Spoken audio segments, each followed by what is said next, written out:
Welcome to Hack Hunter, where we review some of the best and worst tattoo artists that are out there to help you, our viewers. Now, this week we're doing something a little different, guys. We're heading up to Canada. That's right, one of our viewers from Canada emailed in begging us to help them out in their city, Lethbridge, Alberta. Now, we normally wouldn't do this, but man, they sent us some pictures of some of the artists that they have to contend with out there, and we had sympathy on them. Let me show you what I'm talking about. Check out Lonnie from Sacred Skin Tattoos. You can find him there on Facebook, or I believe he's the owner because on his Facebook it says Lonnie Sacred Skin. So I'm guessing that he's the owner up there, but man, none of the artists up there were very impressive. A lot of similar work, and this this is what I'm talking about, guys. I'm sorry, I don't mean to laugh. I don't want to make fun. I'm not trying to poke fun. This one just startles me a little bit. Something's up with those eyes, right? It's not just me. She's a little, this day the dead girl has seen better days, man. And this one here is another one he did, and look at how overly saturated he did the face. You could tell he did not know where to shade in the face, so he just put shading all over the place, right? That should look good, but no, it definitely doesn't. Makes her look like she has some sort of skin condition. You can also see on the small details here, these circles are definitely not circles, so he's absolutely struggling with his line work as well. This one is another one of these faces where it's just, let me zoom in real far so you can see that face. Oh, that is rough stuff, man. Also, wolves, he had a hard time with wolves. I'm going to show you a couple, but look at these eyes.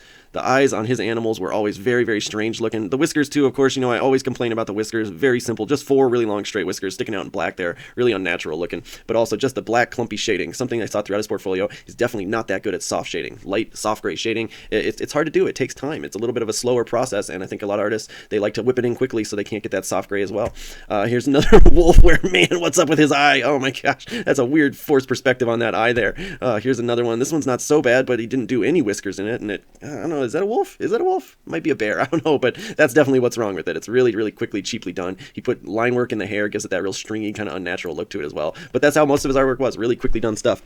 When I see something like this one's not so bad, right? I mean, the roses that he did were obviously very simplified, cheap little leaves in there, so I saw a lot of that stuff in his portfolio that it's disappointing to see, but I had to show the case this one because he colored it.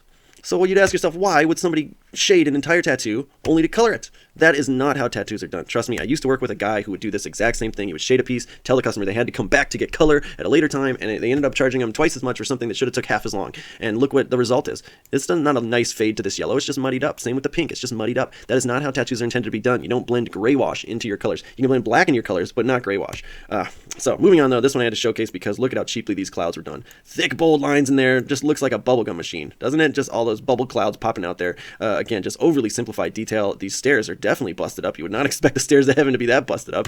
And then the last one I'll show you is this one because, God, what the hell? What is that? Again, overly shaded the whole thing, so it's hard to really read the detail. Too much dark shading.